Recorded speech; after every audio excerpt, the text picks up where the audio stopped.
Muito bom dia, seja muito bem-vindo ao nosso programa Manhã Viva. Como é bom estar consigo todas as manhãs.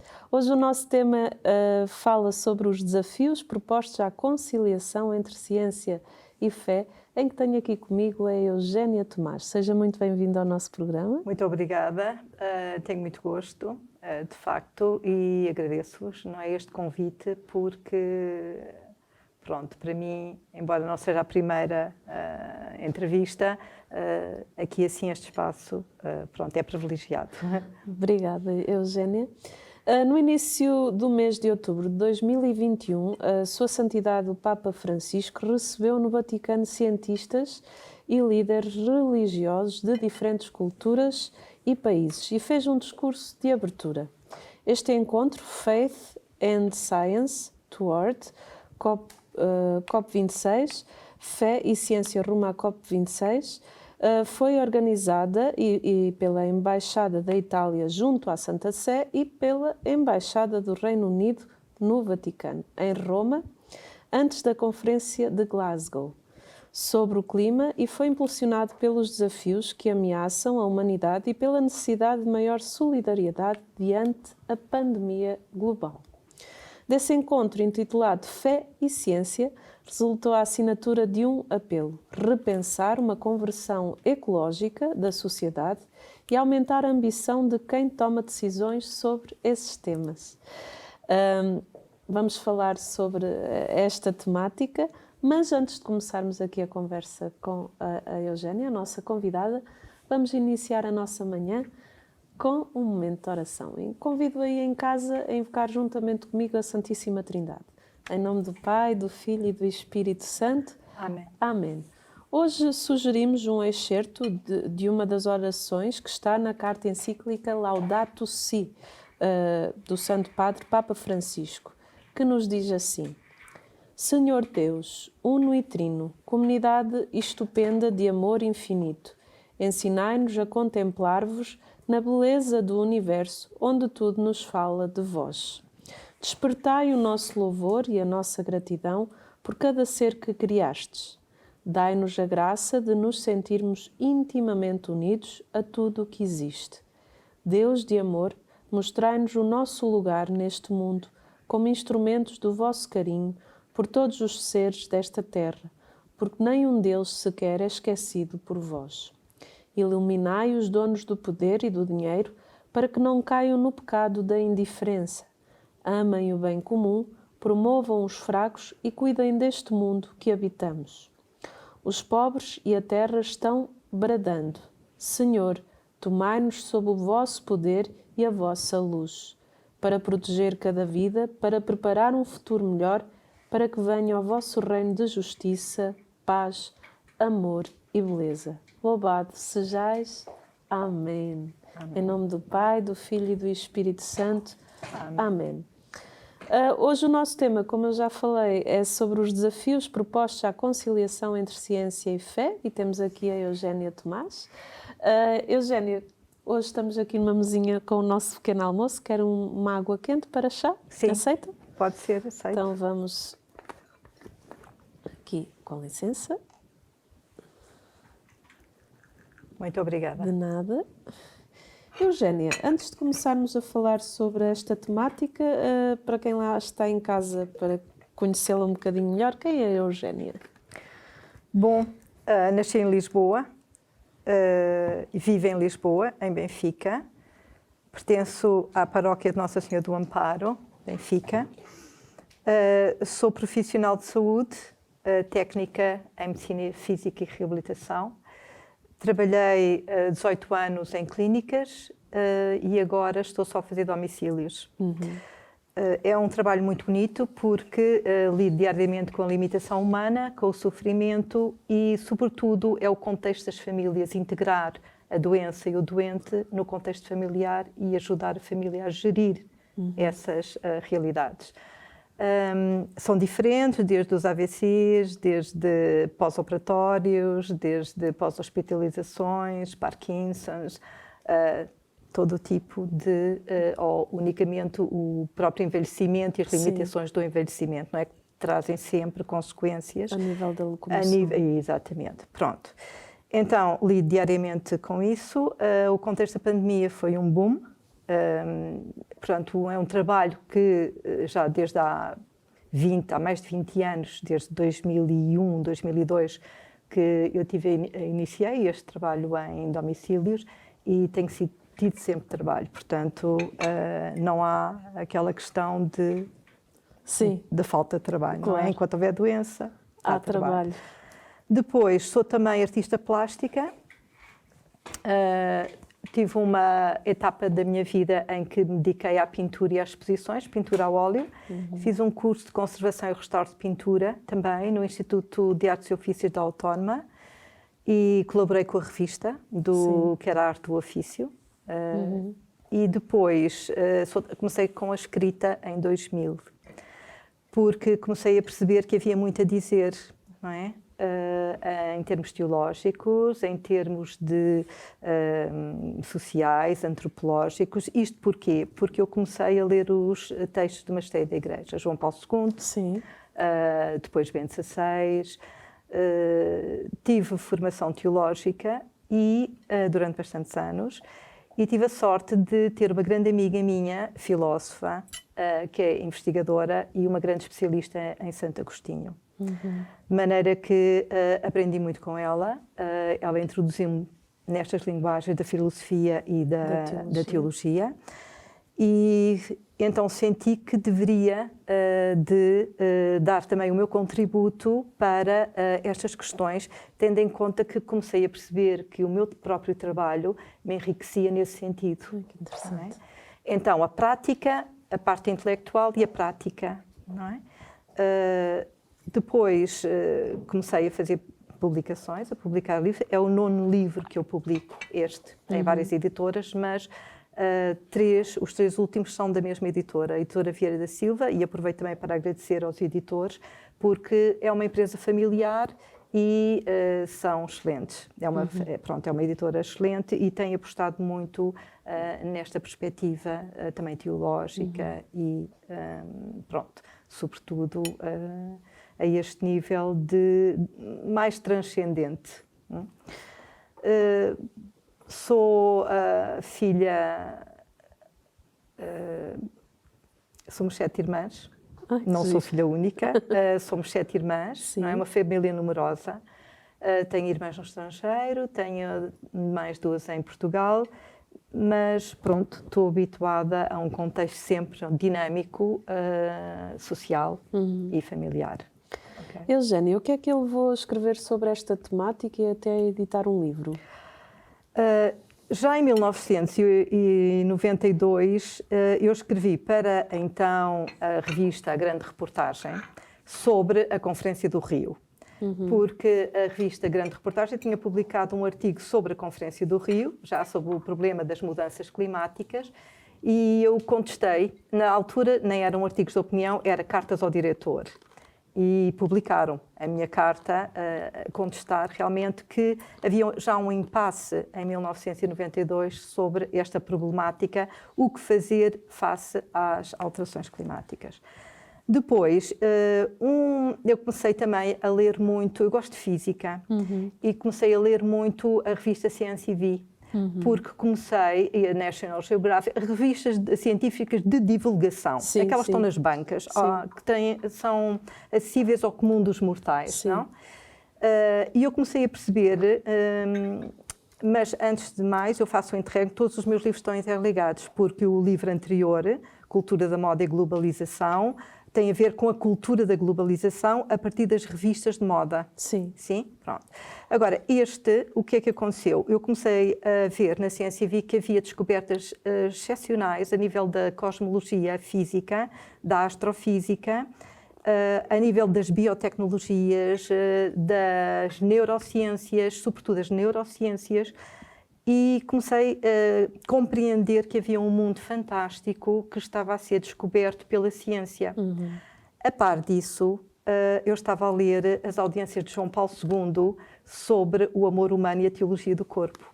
As primeiras audiências de 1979 a 1980, foram exatamente sobre a pré-história teológica revelada anterior ao Big Bang. Então, eu penso, e eu tenho um livro publicado sobre isso, que é a Ontologia da Imagem, e que exatamente foi um manual para o estudo da teologia do corpo nesta perspectiva. Sim. Esta perspectiva coincidia, a perspectiva de João Paulo II, com o Tratado Literal do Gênesis de Santo Agostinho. E eu comecei a perceber, por esta minha amiga, que era especialista em Santo Agostinho, que João Paulo II tinha na sua retaguarda Ratzinger. Sim. Ratzinger, que é um especialista em Santo Agostinho. E eu comecei a encaixar as peças, não é? A ciência, porque os cientistas ultimamente estão a apontar para uma pré-história anterior ao Big Bang, da qual ainda não têm elementos muito concretos, não está validada ainda pela ciência, não é? Mas apontam para aí, portanto, não só para essa pré-história anterior ao Big Bang, mas também para uma exocosmologia. E eu pensei, aqui temos imenso trabalho a fazer, não é? Então, o livro é consequência de todas essas peças ligadas. É uma plataforma. Fantástico. Exatamente. E assim damos também a conhecer às pessoas, não é? Sim. Sim. Isso é importante. É muito importante, sobretudo para as catequeses. Então, eu também sou catequista de adultos e também trabalho com jovens. Estou atualmente a preparar uma jovem que é surda-muda, ou que era surda-muda, mas que fez a intervenção e conseguiu ouvir alguma coisa. É filha de uma amiga minha. Estou a preparar para o batismo. Ai, que bonito. Então, este livro também é consequência das minhas aulas de catequese, porque eu comecei exatamente a trabalhar estas matérias, não indo pelos manuais tradicionais da catequese, mas criando, de facto, uma metodologia que resultou e que tem resultado muito. Desde 2012 que eu comecei a abrir estas perspectivas nas catequeses. E cheguei a ter netos das minhas alunas, crianças de 10 anos, 12 anos, que assistiam às aulas e eram extremamente participativas. Participavam porque se entusiasmavam com a matéria. Porque o que trata nos seus livros são questionamentos super atuais e que todos, até dos mais pequenos, até aos mais velhos, se questionam sobre essas... A escola está completamente... Eu costumo dizer até aos senhores padres, atenção, que não são as redes sociais que vão fazer as pontes com o cristianismo e com o catolicismo, é a física. É exocosmologia e é todo este dinâmico da física nuclear. Porquê? Porque os miúdos estão todos nessa transcendência, mas num imaginário fantástico dos jogos, dos filmes de ficção científica. E esse imaginário não é propriamente aquilo que a ciência está a dizer, não é? É uma adaptação do que a ciência está a dizer a um imaginário um bocado desorganizado. O meu livro tenta ser essa plataforma de acesso a uma mais realidade, conjugando as peças. Eugénia, qual é a relação entre ciência, fé e as alterações climáticas? Bom, é exatamente isto. O que é que está a acontecer ao mundo? Os cientistas têm falado muito de Deus. Um dos números especiais da Ciência e Vi, há uns 3 ou 4 anos, é exatamente Deus e a Ciência, o artigo de fundo. Só que é preciso fazer a distinção entre o que é o Deus da ciência e o que é o Deus da fé cristã, ou o que é o Deus cristão. O Deus da ciência é o cosmos. É a eternidade da matéria e são as leis da natureza imutáveis. Então, o Deus cristão e da fé cristã é o Deus unitrino. Mas, tanto a ciência como a fé, não é? E toda esta dimensão de um mundo novo que está a abrir à nossa frente exige uma mudança antropológica. A ciência está nessa mudança antropológica e o cristianismo tem a mudança antropológica. As alterações climáticas só são enfrentadas com esta renovação antropológica. E eu trabalho isso no meu livro. Exatamente. O que está na base da Conferência do Clima em Glasgow, do encontro dos países mais ricos em Roma, que é o G20 e a Web Summit, é a renovação antropológica. Interessante. Sim? Não é mais nada do que a renovação antropológica. Como é que nós vamos enfrentar um mundo altamente dinamizado pela tecnologia? Como é que nós vamos enfrentar um mundo que está em mudança climática efetiva, muito mais devastante do que as anteriores? E como é que nós vamos enfrentar aquilo que os cientistas estão a dizer, a finitude do universo, que é uma morte térmica? Então, este é um desafio incrível que temos pela frente. Quais os desafios propostos e as necessidades que surgem a partir do encontro Faith and Science? Não basta, e alguns climatólogos têm falado nisso, um deles foi recebido pelo Papa há pouco tempo, não basta mudar de hábitos, já não resulta. Já não resulta, já é tarde demais. Já é tarde demais, sim? O que é que temos pela frente? O crescimento da vida interior espiritual, do nosso organismo espiritual, que vai informar a nossa matéria na ressurreição, a nossa matéria-corpo na ressurreição. Pronto, isto assim, começando já por uns traços largos. A ciência, temos pela frente, em relação a esta antropologia cristã, esta renovação antropológica, temos o transhumanismo. Sim? O transhumanismo é a potenciação da natureza humana consubstancial à tecnologia. Okay. Nós já somos consubstanciais aos telemóveis, nós já somos consubstanciais à internet, ao computador, e isso vai ser, o transhumanismo pensa adaptar no próprio organismo humano a tecnologia, potenciando, não é? É o mito do super-homem, já numa vertente muito mais adiantada. Claro. Sim. Que questões foram relançadas? As questões são, portanto, tudo está interligado. O cosmos, a natureza humana. Deus não destrói aquilo que um dia criou. Claro. É óbvio, não é?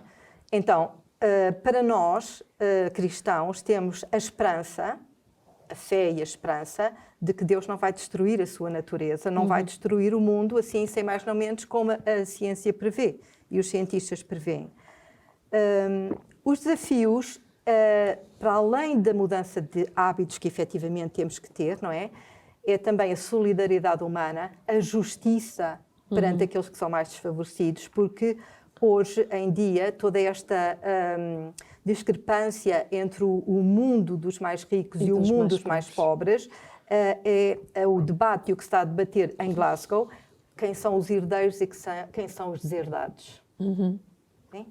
Então, o mundo é dos herdeiros, apenas quem são os herdeiros disto? O mundo não chega para todos. Esta perspectiva política, económica, científica, descarta mais de metade do mundo, os deserdados desta terra. A perspectiva cristã não é essa, não é? Todos estão abrangidos pela redenção. Agora, temos esta tensão tremenda entre aquilo que é uma dinâmica cristã e aquilo que é uma dinâmica puramente económica, política. Então, temos que despolitizar as mudanças climáticas. Temos que tomar consciência do que é então esse nosso crescimento já numa vida nova em Cristo. Numa recente entrevista, Dom Vicenço Paglia, grão-chanceler do Instituto Teológico João Paulo II e presidente da Pontifícia Academia para a Vida, afirmou o seguinte propósito do encontro: vivemos num momento oportuno no qual todas as ciências se devem deslocar e confrontar umas com as outras. Foi o que aconteceu quando nasceram as universidades, o lugar onde todo o conhecimento, incluindo a teologia, estava em diálogo. Nos nossos dias, o risco é que uma multiplicidade de especializações impeça uma visão holística da história e do próprio desenvolvimento humano. De que forma é que o seu ensaio vai ao encontro desta perspectiva, relacionando várias áreas do saber? O meu livro é essa plataforma, porque eu uno as ciências, a filosofia a teologia, portanto, as ciências da cosmologia, Sim. a exocosmologia, a astrofísica, as biotecnologias, a inteligência artificial, com a teologia, a filosofia e essa plataforma vai dar origem a uma realidade mais ampla, vai dar acesso a uma realidade mais ampla. O que acontece hoje em dia a nível das universidades, e essa é a proposta de Dom Vincenzo Paglia, há um problema da especialização. Esse problema da especialização, uma pessoa tira um determinado curso e especializa-se à exaustão nessa matéria, impede a visão de conjunto. Mas todos estes encontros internacionais de cientistas, de académicos que vão trabalhar determinados temas, eles estão a tentar fazer essas pontes. Mas o que tem que acontecer é uma simplificação das linguagens. E quando nós estudamos à exaustão uma determinada ciência, impede-nos de estar a ver essa transversalidade. Embora possamos participar em conferências, em debates, não temos essa estrutura mental simplificada das coordenadas que são a plataforma para uma nova realidade mais ampla. Então, a especialização, hoje em dia tem que haver uma contração dos saberes, como diz Bento XVI, contração dos saberes para podermos ir pela essência daquilo que cada ciência conhece e conseguirmos unir por essência as diversas ciências. A ciência e a fé estão de acordo?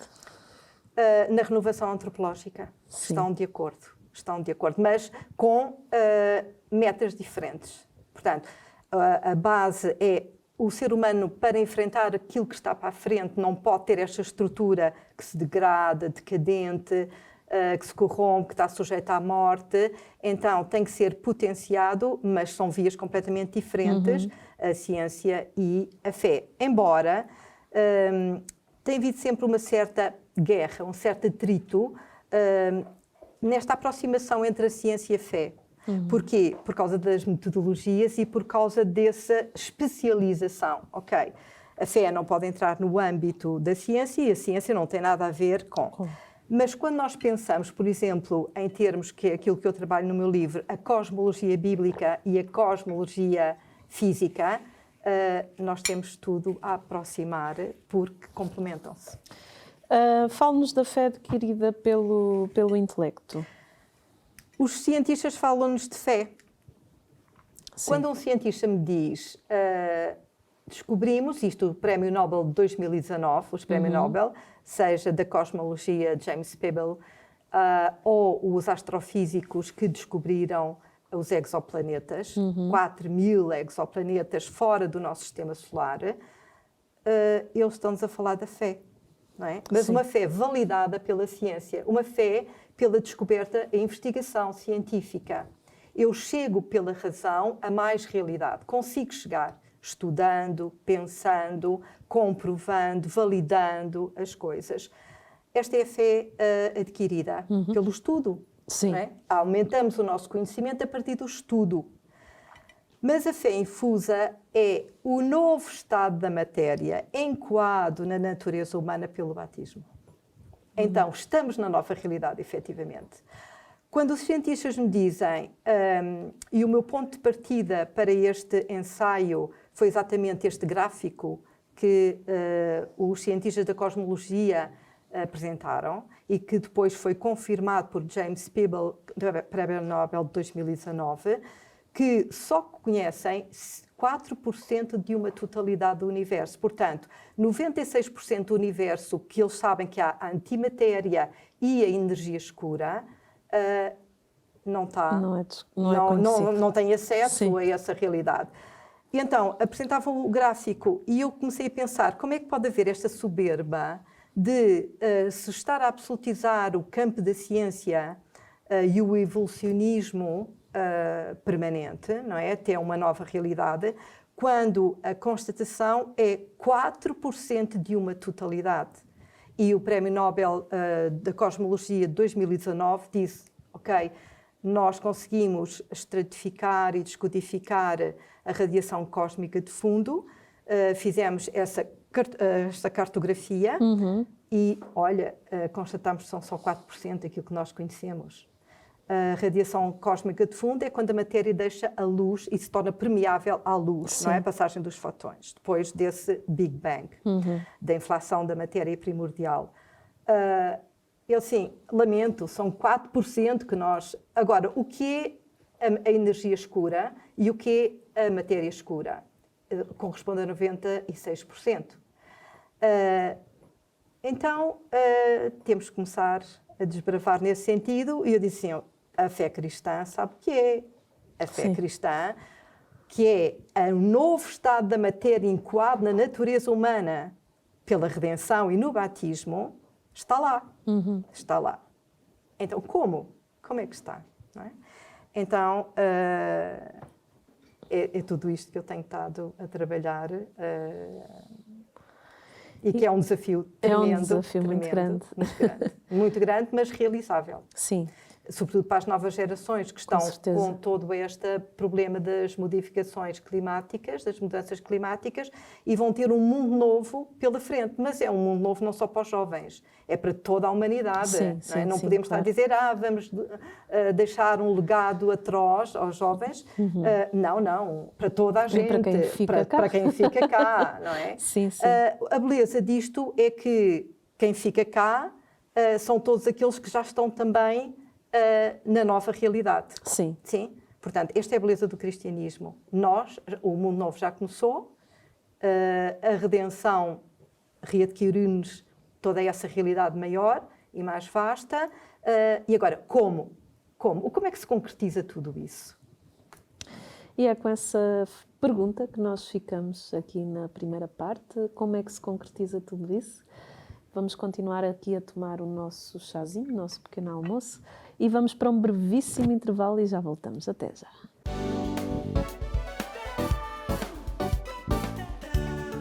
E muito bom dia, estamos na segunda parte do nosso programa Manhã Viva. Si que entrou em contacto connosco agora através da televisão, seja muito bem-vindo. Hoje o nosso tema é sobre os desafios propostos à conciliação entre ciência e fé. Temos aqui a Eugénia Tomás, que nos veio falar sobre esta temática, inclusive é sobre o livro que editou há pouco tempo. Então, fica um convite para poder adquirir e para poder também ler e informar-se mais um bocadinho sobre esta temática. Eugénia, fale-nos da evolução da ciência e o quanto se aproxima da Bíblia. Que interessante. Como é que a ciência se aproxima da Bíblia? Os cientistas físicos da cosmologia e da astrofísica, mas sobretudo os da cosmologia, têm dois enigmas pela frente, que é qual é a energia que está a levar o universo à expansão acelerada, porque estamos em expansão acelerada, há uma modificação do tempo, sobretudo, e do espaço. Esse é o grande enigma atual dos cosmólogos. E depois há outro enigma que, sobretudo, Stephen Hawking, o astrofísico e teórico da física, trabalhava junto com outros cientistas, o que é a era de Planck. A era de Planck são os 10 primeiros microsegundos do universo desde a inflação da matéria, portanto, desde o Big Bang não é o início, portanto, há uma constatação dos físicos e há uma concertação dos físicos de que o Big Bang não é o início.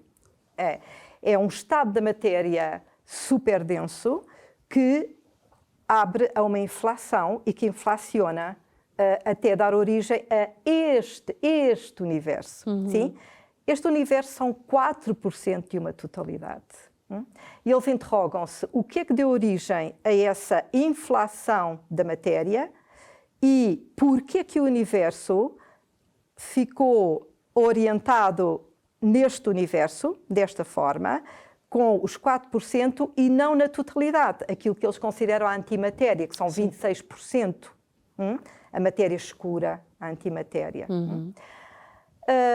Havia o problema da radiação cósmica de fundo. Aos 380 mil anos, começou a matéria, depois dessa densidade brutal, começou a deixar passar a luz, os fotões. E então conseguiram cartografar, através da sonda Planck, conseguiram cartografar a estratificação dessa era. Sim. Era o muro, ali um muro, não é? Que não se sabia, não se identificava. A partir dessa cartografia, constatou-se, de facto, que só 4% é que é acessível. Então, a era de Planck são os 10 primeiros microsegundos do universo antes da inflação da matéria que dá origem a este universo. Sim? Então, a energia escura, que representa 70% da totalidade, Sim. não sabem o que é, para onde é que estamos a ir. É desconhecido. Stephen Hawking cria e diz que brevemente os cientistas, os cosmólogos, terão acesso ao que está anterior ao Big Bang. Portanto, se o Big Bang não é o início, então há uma singularidade antes do Big Bang. Não é? Nós tínhamos dito, o Big Bang, o começo. Não, isso agora está fora de questão. Isso está na origem deste 4%, ok? Deste universo. Mas a singularidade do que é? Stephen Hawking aponta para um buraco negro. O buraco negro está na origem, ou poderá estar na origem, deste universo, não é? Mas chamam-lhe singularidade. Porquê? Porque não está identificado. Não sabem o que é isso. O que é que está na origem? A questão é muito interessante porque então os físicos estão a ser humildes porque dizem assim, desculpem, esta brutalidade toda que nós estamos a investigar da exocosmologia, de já 4.000 exoplanetas, mas falam de milhões de galáxias com planetas habitáveis, com outras formas de vida. Desculpem, nós só conhecemos 4% disto, não é? Mas isto é uma brutalidade. Não é? Estes dois enigmas, seja a era de Planck, seja a energia escura, estão a ser investigados. Portanto, E como é que se aproximam então da Bíblia? Como é que então a evolução da ciência aproxima-se da Bíblia? Stephen Hawking, e eu falo nisso, eu utilizo aquela obra póstuma de Stephen Hawking, breves respostas às grandes questões, porque ele também é humilde no sentido, são breves respostas. A questão é que, a par de toda esta evolução do conhecimento científico da cosmologia, João Paulo II, apoiado em Santo Agostinho, e estamos a falar do século V, Santo Agostinho já falava nessa singularidade anterior, não é, a este universo. Ele colocava 3 etapas antes do começo do universo. Sim? Ele fala de um princípio. No princípio era o verbo e o verbo era Deus. Okay? Do início, no princípio criou Deus o céu e a terra. Não é isto ainda. Não é o céu nem a terra tal como nós o conhecemos. É a matéria espiritual dos anjos e a matéria informe. Sim? E depois o começo. Que o começo é o segundo capítulo do Gênesis, quando Deus criou o homem do pó da terra. Sim? Portanto, a singularidade que Stephen Hawking e vários físicos teóricos dizem que é o buraco negro, o possível buraco negro, que dá origem a este universo, Santo Agostinho já tinha o princípio, o início e o começo antes do Big Bang. Sim. Em astronomia, cosmologia é o ramo que estuda a origem, a estrutura e a evolução do universo a partir da aplicação de métodos científicos. Em que livros da Bíblia se fala destes princípios? São os 3 primeiros capítulos do Gênesis, até ao versículo 26, com o pecado original. Então, João Paulo II considera que isto é uma novidade. Porquê? Porque a exegese bíblica e os teólogos tinham eliminado esses 3 primeiros capítulos do Gênesis, tendo em conta a evolução do universo, o início a partir do Big Bang. Aquela ideia de que o Big Bang era o começo de tudo e que nós tínhamos que explorar mais o que é que acontecia desde o Big Bang, o início de vida na Terra, isso tudo, está um bocado posto em causa. Então, quando os 3 primeiros capítulos do Gênesis tinham sido considerados um mito e tinham sido remetidos para esta noção de mito, Sim. hoje em dia isso não tem qualquer cabimento ser um mito.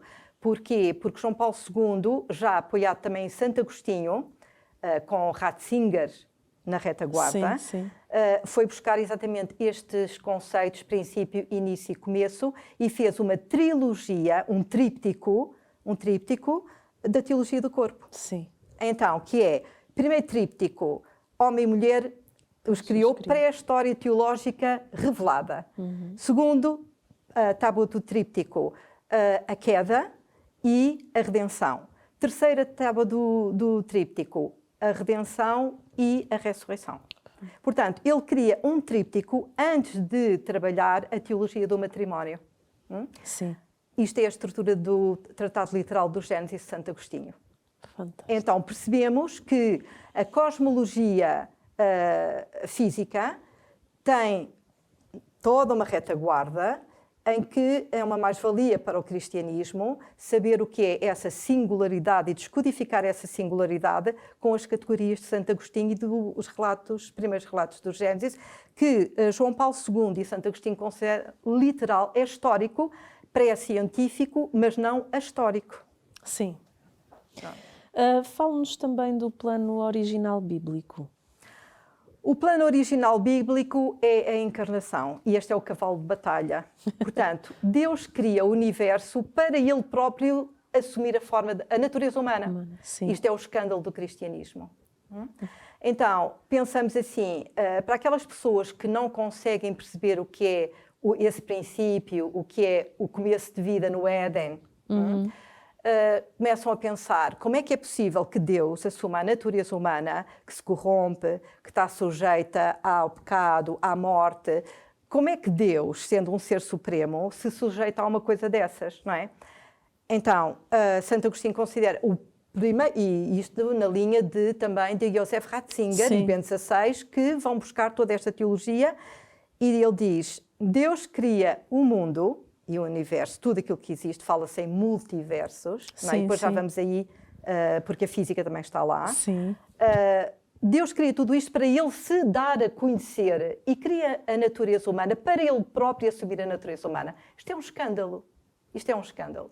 Mas o Deus cristão é um Deus dinâmico, não é o Deus das outras religiões. Nem é aquele Deus da criação e da fantasia humana. Portanto, o Deus cristão revela-se absolutamente dinâmico e ele pode encarnar, pode assumir a natureza humana porque é dinâmico. Sim.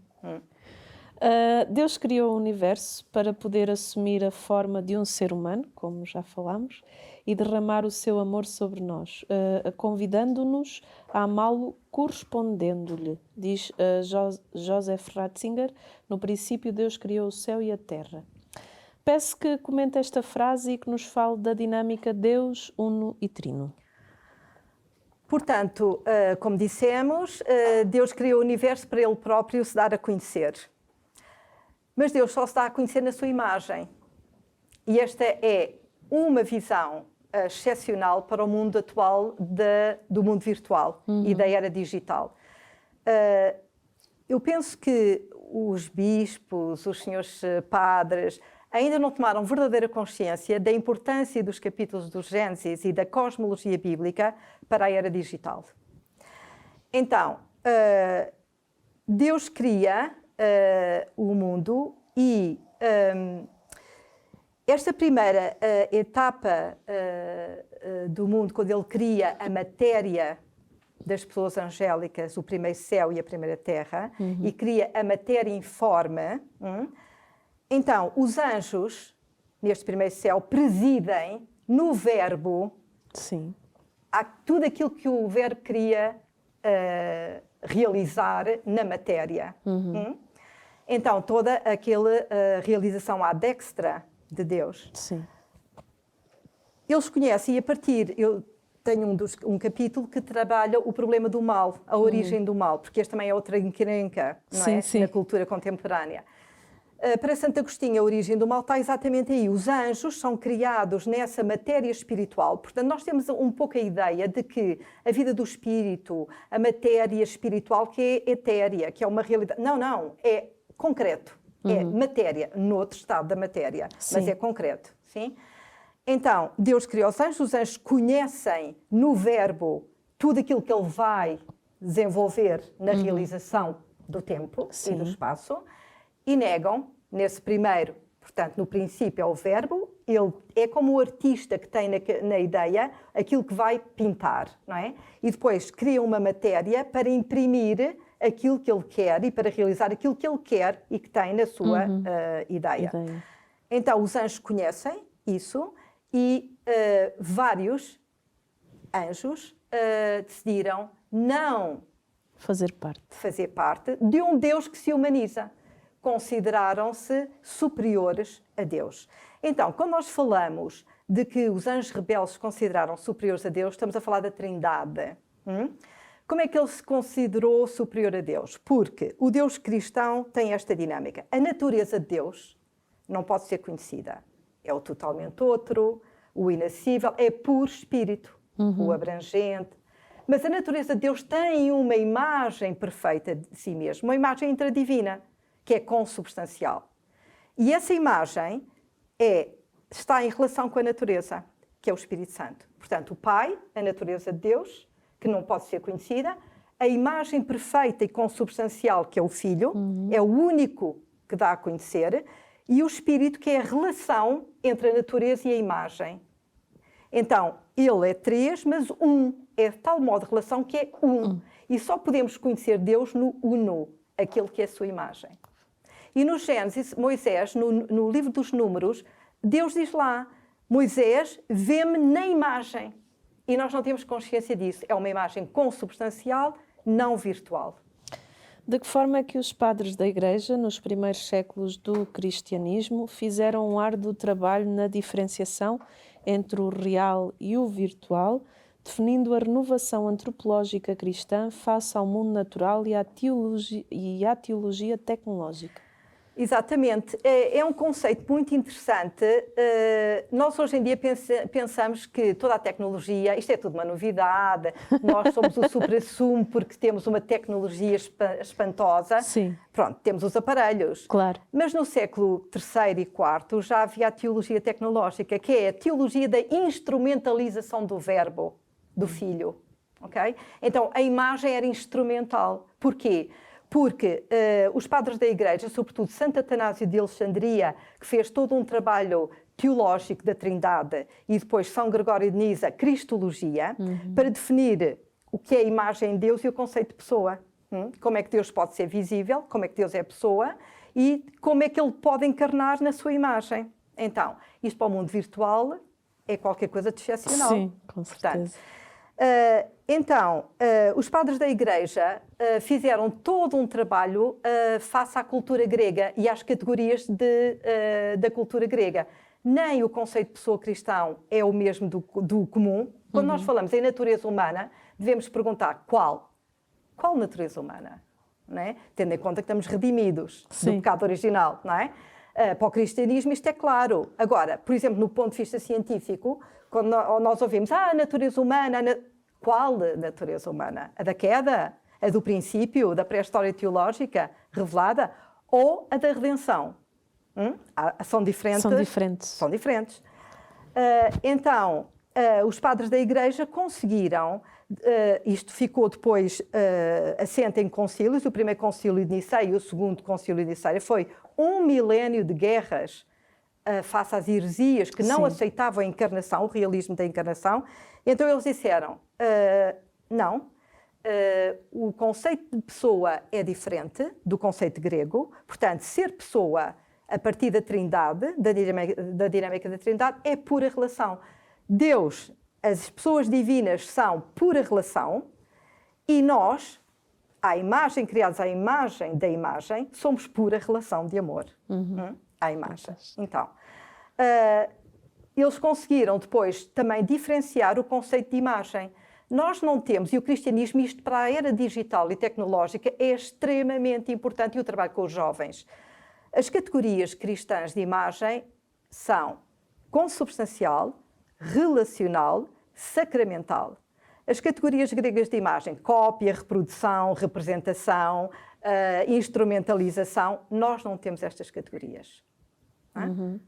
Então, depois já vamos ver também porque é que nós não temos estas categorias. É que nós estamos a lidar com o cristianismo. Este tem sido, de certo modo, um insucesso do cristianismo, vou lá entre aspas. Sim. Porquê? Porque estamos a projetar e a evangelizar, e a tentar evangelizar com as categorias gregas de pessoa e de imagem na era digital. E isto é um erro absoluto. Eugénia, pela transgressão do original, o ser humano condicionou-se à matéria e ao mundo psíquico? Doença, sofrimento, envelhecimento e morte? Sim, é isto. E é muito bonito porque a cosmologia física também vai ao encontro disto. Há um começo, portanto, Santo Agostinho define, e João Paulo II, o princípio, o início e o começo. Não é? O começo de vida na Terra, tem a ver com a criação do homem, não é? Após a Terra, o homem, a mulher. Mas, nessa altura, o ser humano foi tentado, não é? Diz-nos o relato do Gênesis, a também não aceitar esse Deus que se humaniza, não é? O impedimento da encarnação, por soberba. Sim. Então, cria-se um começo dentro do começo. No meu livro, eu abro esta perspectiva original, que é, nós criamos este Big Bang, tendo em conta que a cosmologia física está a dizer que estamos num multiverso. Então, que o Big Bang e este universo é uma ínfima parte de um meta-universo.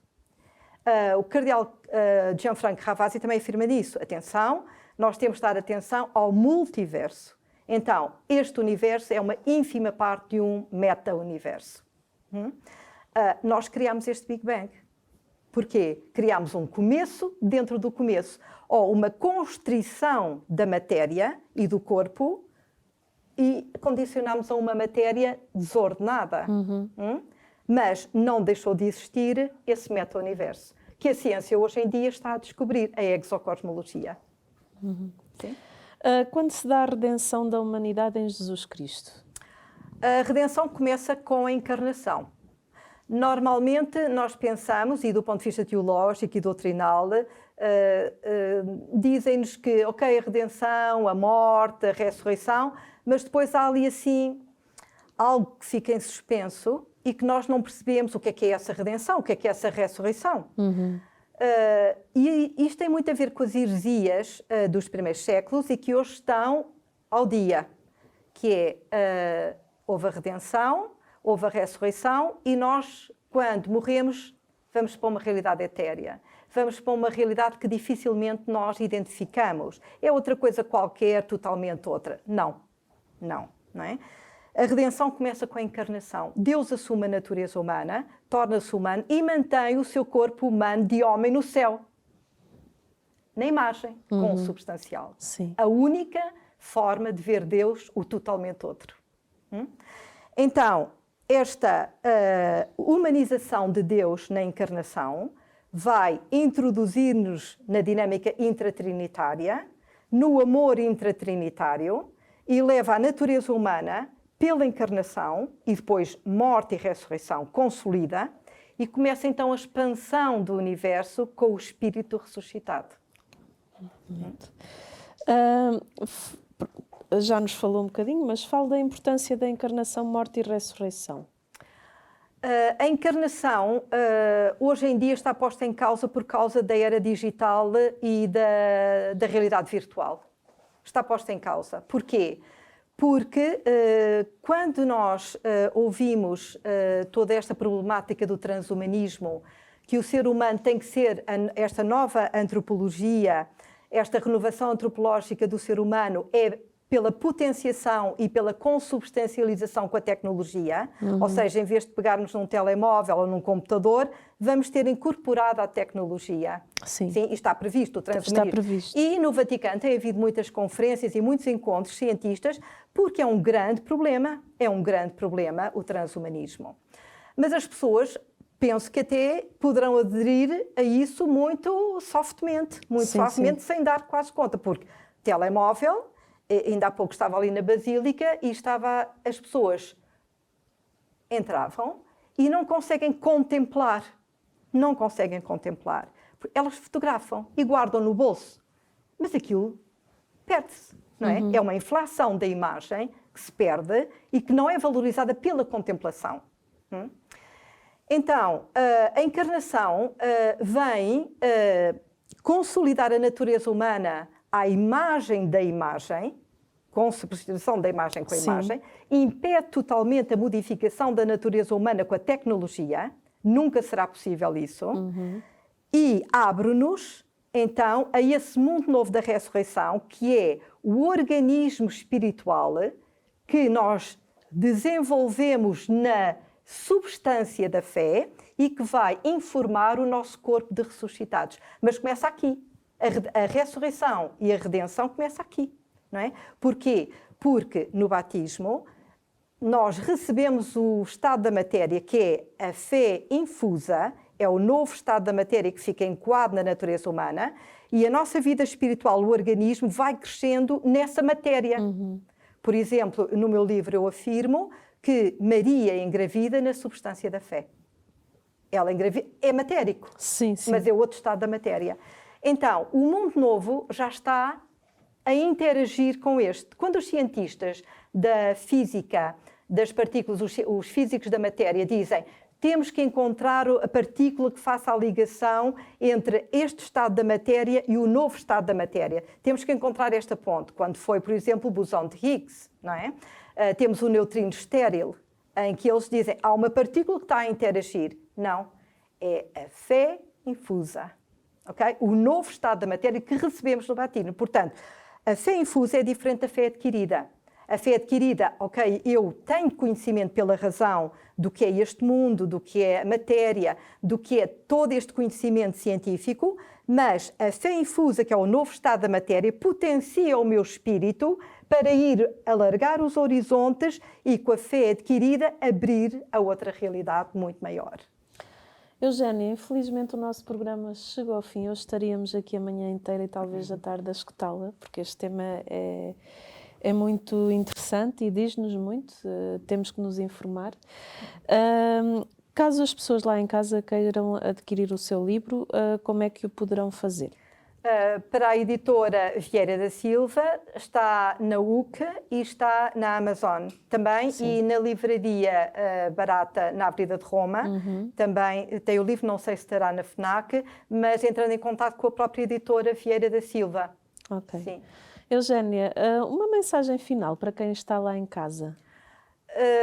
É preciso ajudar os jovens a desligar um pouco dos telemóveis, sim, dos smartphones, da internet e virar-se para a física nuclear e a física da cosmologia.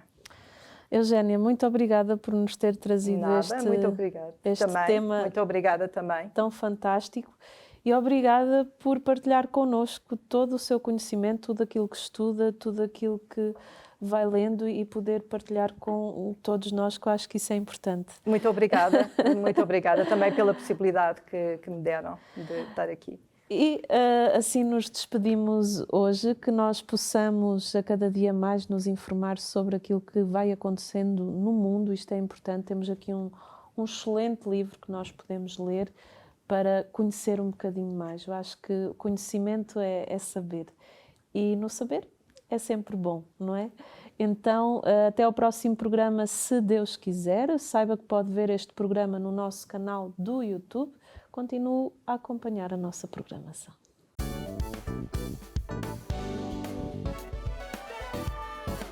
Se gostou deste programa, clique aqui na nossa playlist aqui em baixo para ver outros episódios. Se ainda não subscreveu o nosso canal do YouTube, faça-o já clicando neste botão aqui do lado e será logo o primeiro a saber todas as novidades.